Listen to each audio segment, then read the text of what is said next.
The conference room smelled like lemon-scented cleaning solution, and the particular kind of violence that comes wrapped in HR policy.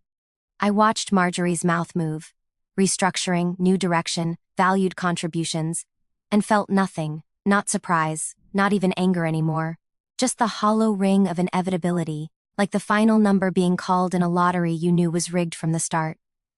"Kira, are you hearing me?" I blinked, focused. Marjorie Thompson sat across from me, her blazer the color of dried blood, her expression somewhere between concern and barely concealed triumph.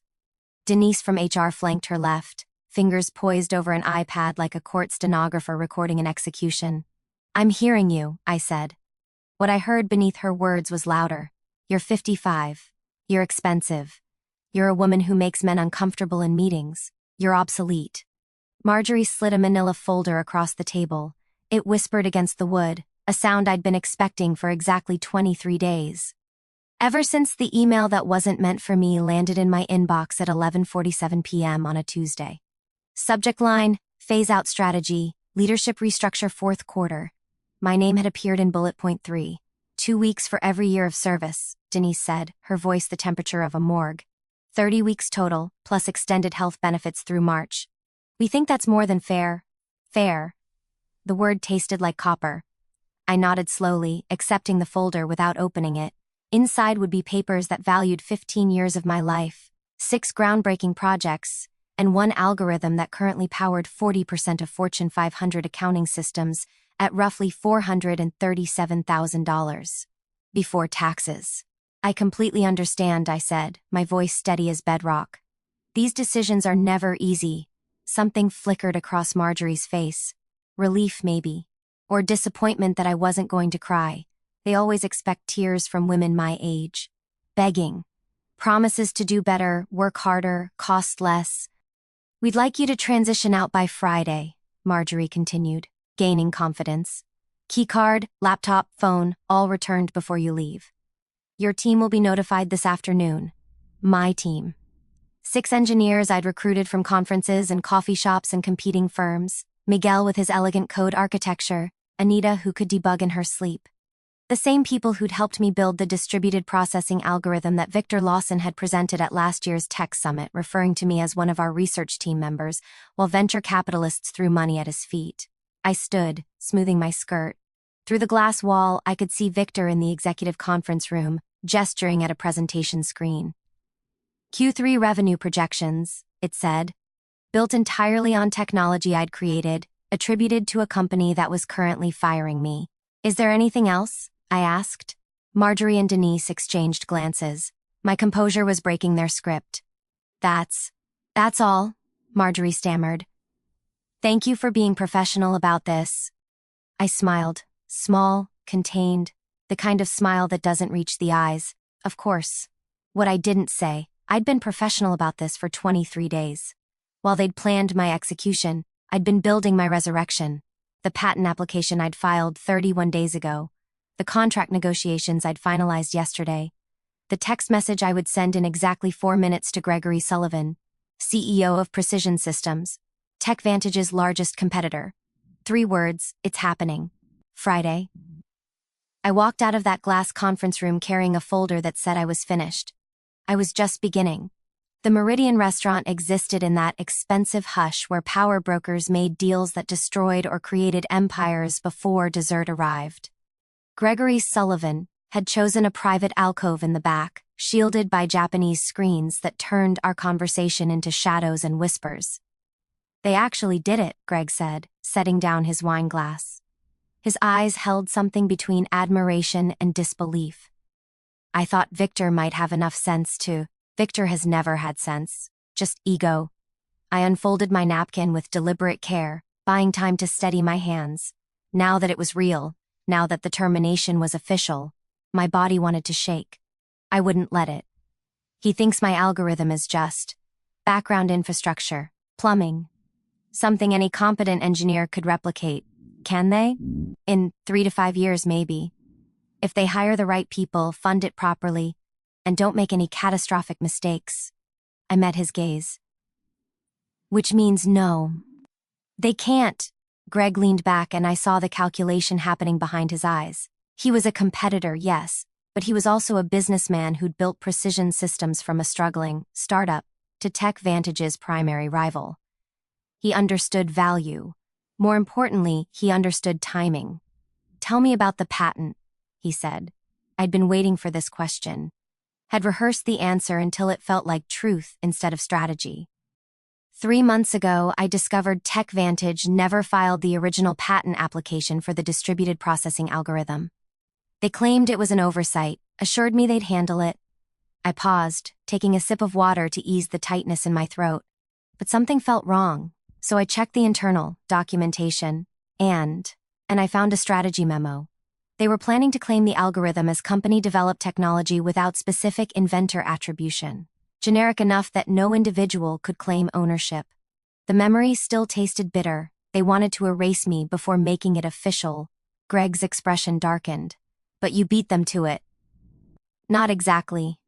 This was the delicate part. The part that kept me awake at 3 a.m., wondering if I'd crossed a line or simply refused to be erased. I'd been working on refinements to the algorithm. On my own time, my own equipment. Improvements that increase processing efficiency by 43%, outside your employment agreement, completely outside. I documented everything. Timestamps, development logs, even the electricity bills showing when I was working at home. I held his gaze. The patent was granted last week, for the improvements, not the original algorithm. But here's what matters: the improvements are so integrated that using the old algorithm without them is like trying to run modern software on Windows 95. Greg smiled slowly. It was the smile of a chess player who'd just seen checkmate 6 moves ahead. So Tech Vantage's entire flagship product runs on technology they don't own. Not yet. They'll discover that Monday morning, a waiter appeared with our first course, creating a pause that felt like the breath before a dive. After he left, Greg slid a leather folder across the table. Chief Innovation Officer, 7-figure signing bonus, equity, royalties. The lawyers finalized everything this afternoon. I opened the folder, though I'd already memorized every clause. This wasn't just a contract. It was proof that my value wasn't determined by people who'd stopped seeing me years ago. "My team," I said quietly. "Miguel, Anita, and the others. They don't deserve to be collateral damage. Already handled. 6 positions, senior level, significant raises." Greg paused. "They're good people, Kira. You trained them well." I signed my name at the bottom of the final page. The pen felt heavy, like it was signing more than a contract, like it was signing the end of one story and the beginning of another. "To new beginnings," Greg said, raising his glass. I clinked mine against his, feeling the weight of what came next. "To being seen," I replied. "Friday afternoon." My office looked like an archaeology dig, 15 years of a career laid bare in cardboard boxes and bubble wrap. I was wrapping the coffee mug my team gave me last Christmas when my phone buzzed. Miguel's name flashed on the screen, but it wasn't a text, it was a call. Miguel never called. "Don't accept Precision's offer." His voice was low, urgent. Background noise suggested he was in a stairwell, somewhere people wouldn't overhear. My hand tightened around the mug. "Miguel, what?" "I know about the patent, about Monday, about all of it." A pause, heavy with something I couldn't identify. "And I need you to understand what you're really doing." The floor seemed to tilt slightly. "How did you—" "Anita saw the contract on your desk 2 days ago when she brought you coffee. She told me this morning." His breathing was uneven. "Kira, do you know how many people work at Tech Vantage? Not just executives, real people. Janet in accounting has twins in college. Marcus just bought his first house. There are 247 employees whose lives you're about to destroy." The mug was cold against my palm. I set it down carefully. "I'm not destroying anything. Victor destroyed it when he decided to steal my work and push me out. Victor's an asshole, we all know that." Miguel's voice cracked slightly. "But this, Kira, the stock will crash, there will be layoffs, massive ones. People who had nothing to do with what happened to you will lose everything." I closed my eyes. Saw Janet from accounting, who always remembered my birthday. Marcus from IT, who'd helped me recover files when my laptop crashed last year. Sarah, the intern who asked me for career advice every Thursday. "What do you want me to do, Miguel? Let them win? Let them take my algorithm, my career, my name, and just Walk away quietly? I want you to remember who you are. His voice was softer now, almost pleading. You're the person who mentored me when I was so junior I couldn't tell a memory leak from a logic error. You're the person who fought for Anita's promotion when everyone said she was too young. You taught us that good code isn't just about solving problems. It's about considering consequences. My throat tightened. This isn't the same thing, isn't it? You're executing an algorithm, Kira. Input, injustice. Output, destruction. But you're not accounting for the human variables. Through my office window, I could see the open floor plan where my former team worked. Anita was at her desk, headphones on, lost in code. Beyond her, Janet from accounting was showing someone photos on her phone, probably her twins at graduation. There's another way, Miguel said quietly. Negotiate before Monday. Give Victor a chance to make this right. Keep the patent, get the recognition you deserve. But don't burn everything down. He won't negotiate. He'll lawyer up and fight, maybe. Or maybe he'll surprise you. But if you don't try, if you go nuclear without giving him a chance, then you're just like him. Winning at any cost, no matter who gets hurt. The silence stretched between us like a chasm. I have to go, Miguel said finally. But Kira, whatever you decide, I want you to be able to look at yourself in a year and recognize the person looking back. The call ended. I stood in my half-packed office, surrounded by the debris of my career, and realized I had 27 hours to decide what kind of person I wanted to be. The victor who destroyed an empire. Or something else entirely. My phone sat silent on the desk. Victor's direct number was in my contacts. It would take 10 seconds to call him, to offer him a chance at redemption, or at least mercy. But mercy required forgiveness. And I wasn't sure I had any left. I sat in my car in the parking garage for 40 minutes after the call ended, engine off, hands gripping the steering wheel like it was the only solid thing left in the world. My phone glowed in the cup holder. Victor's number was right there, 10 digits between destruction and, what? Reconciliation? Justice? A compromise that left everyone diminished? The rational part of my brain, the part that had built algorithms and solved impossible problems, ran the calculations. If I called Victor now, gave him the weekend to respond, the outcomes branched into probability trees. Scenario A, he apologizes, negotiates fairly. I get recognition without carnage. Probability 12%. Scenario B, he lawyers up, tries to destroy me. I deploy Monday's plan anyway, but from a weaker position. Probability 67%. Scenario C, he pretends to negotiate, buys time, files injunctions. I lose everything. Probability 21%. But there was another calculation my brain kept returning to, one that didn't fit neatly into probability trees. What does winning cost if you become what you fought against? I picked up the phone, put it down, picked it up again. Then I did something I hadn't done. In 23 days of meticulous planning, I called someone who wasn't part of the strategy. Kira? My sister's voice was surprised. We talked once a month, usually Sundays. Is everything okay? No. The word came out rougher than I intended. Rachel, I don't know what I need. Where are you? Parking garage. Tech Vantage, they fired me today. A sharp intake of breath. Oh, honey, I'm so sorry. Do you want me to come? I have a chance to destroy them. The words tumbled out faster now, pressure releasing. The company, the CEO, everything. I have proof they tried to steal my work, and I have leverage that could crater their stock and put hundreds of people out of work. And I can't figure out if doing it makes me strong or just broken. Silence. Then, what would Mom say? The question hit like a physical blow. Our mother, who died 3 years ago, had spent 30 years as a nurse. She'd seen people at their worst and somehow maintained faith in their capacity for better. She'd say, hurt people. Hurt people, I whispered. She'd ask me if revenge would fill the hole or just make it bigger. What do you think? I closed my eyes, and suddenly I was back in that conference room with Marjorie and Denise, feeling invisible, disposable, erased. 15 years reduced to a manila folder and a security escort. The rage that had sustained me for 23 days came roaring back. I think they deserve it, I said. I think Victor deserves to know what it feels like to lose everything. To be told you're not valuable anymore. To watch other people take credit for your entire life's work. Okay. Rachel's voice was careful. And after he knows that? After you've made him feel what you felt? Then what? Then I win, do you? The question hung in the air like smoke. Kira, you're the smartest person I know. You've already won. You have the patent, you have the new job, you have proof of what they did. She paused. The question isn't whether you can destroy them. It's whether destroying them is the only way to rebuild yourself. I opened my eyes. Through the garage's concrete pillars, I could see Tech Vantage's glass headquarters glowing against the evening sky. Inside, people were finishing their Friday, heading home to families, weekend plans. Lives that didn't include being collateral damage in someone else's war. What if I call him? I heard myself say. What if I give him one chance to make this right and he spits in my face? Then Monday, you have your answer. And whatever you do after that, you'll know you tried.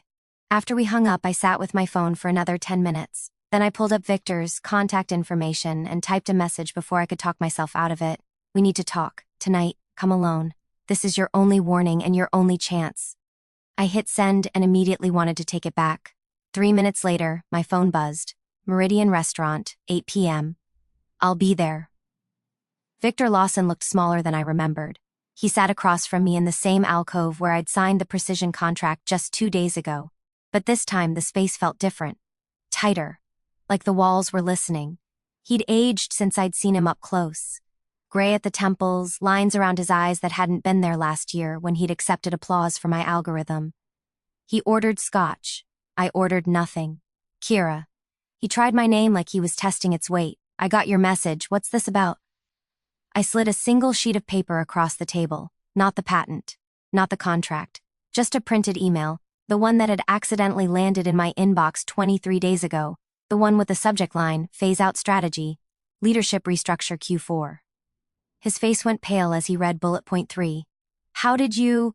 It doesn't matter how. My voice was steady, but my hands were shaking under the table. What matters is that you've spent 3 months planning to erase me.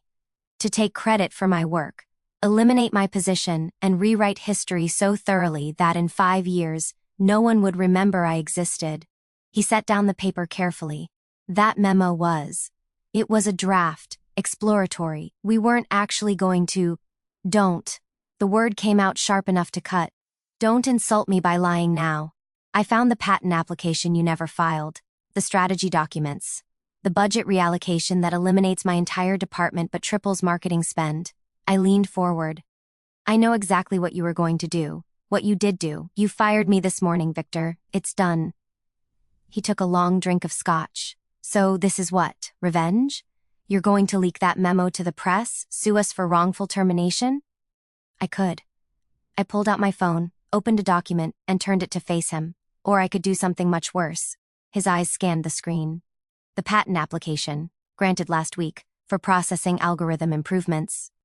I watched comprehension dawn slowly, like sunrise breaking over a landscape of ruins. You patented. His voice dried up. The improvements that make the original algorithm actually functional at scale. Yes. I pulled the phone back. Without them, AccountSphere runs at 57% efficiency, which means it's no longer competitive, which means your Fortune 500 clients will migrate to competitors within 6 months. You can't do this. His hands were shaking now too. You developed that on company time, using company, I developed it at home, on my personal equipment, with timestamps and documentation that would make your lawyers weep. I met his eyes directly. And before you threaten to sue me, you should know that Precision Systems has already acquired licensing rights. The press release goes live Monday morning at 7 a.m. He color drained from his face completely. Jesus Christ, Kira, do you know what this will? This stock will crash. There will be layoffs. Hundreds of people will lose their jobs because you were too arrogant to recognize the value of what you had. My voice cracked slightly. Because you saw a 55-year-old woman and decided she was disposable. Silence fell between us like ash. Then Victor did something I didn't expect. He didn't bluster or threaten. He didn't try to negotiate. He just looked at me with something that might have been genuine remorse and said, "You're right." I blinked. What? You're right. About all of it. He set down his glass with a heavy sound. I didn't see you. I saw a salary line I could eliminate, a position I could consolidate. I took credit for your work because it was easy, because no one questioned it, because... He exhaled slowly. Because I stopped seeing people as people, just numbers on a spreadsheet. Something in my chest loosened slightly, then tightened again. This wasn't in my calculations. That doesn't fix anything, I said. I know. He looked older now, diminished. But Kira, if you do this, if you destroy the company, it won't just hurt me. It'll hurt Janet in accounting, and Marcus in IT, and 200 other people who never did anything to you except show up to work. And whose fault is that? Mine. His eyes met mine. Completely mine. So here's what I'm asking. Don't make them pay for my mistakes. Name your terms. Recognition, compensation, whatever you need. I'll sign anything, admit everything publicly. Just give me a chance to make this right without burning everything down. I stared at him, this man who'd erased me for years, now begging for mercy. And I realized I had the power to choose what happened next. The question was whether I had the strength. I didn't answer Victor that night. I told him I'd give him my decision by Sunday midnight. 36 hours to sit with the weight of what he'd done, what I could do, what we both might become. Saturday morning, I drove to the coast. The beach was empty except for gulls and the rhythmic violence of waves against rocks. I walked for miles, phone off, the patent documents and contracts left behind in my hotel room. Out here, stripped of strategy and leverage, and carefully documented evidence, I had to face the question Miguel and Rachel had both asked in different ways. Who did I want to be on the other side of this? The Kira who'd built the algorithm had been driven by curiosity, by the elegant challenge of solving impossible problems. The Kira who'd mentored Miguel and fought for Anita's promotion had believed that good work should be recognized, that people deserved to be seen. But the Kira who'd spent 23 days planning Tech Vantage's destruction, who was she? I sat on a piece of driftwood and watched the sun burn across the water. My phone buzzed in my pocket. I turned it back on without realizing. A text from Greg. Press release is queued. Just need your confirmation to proceed Monday. This is it, Kira. We win. Another from Miguel. Whatever you decide, I'm with you. But I hope you choose the version of yourself I know is still in there. And one from an unknown number that made my breath catch. Dr. Jennings. This is Janet from Tech Vantage Accounting. I heard you're leaving. I just wanted to say thank you for always remembering my daughter's names. You made the office feel human. Good luck with whatever comes next. I read Janet's message 3 times. Sunday night at 11:47 p.m., I sent 3 messages. To Greg, change of plans. I'll explain Monday. Trust me. To Victor, my office. Tomorrow. 6 a.m. Bring your lawyer and your board chair. This is how it's going to work. To Miguel, thank you for the phone call, for reminding me who I am. Monday morning, I walked into Tech Vantage's headquarters one last time. Not as an employee, not as a victim, but as something else entirely. Victor was there. So was the board chair, Eleanor Kim, and their general counsel. They looked braced for war.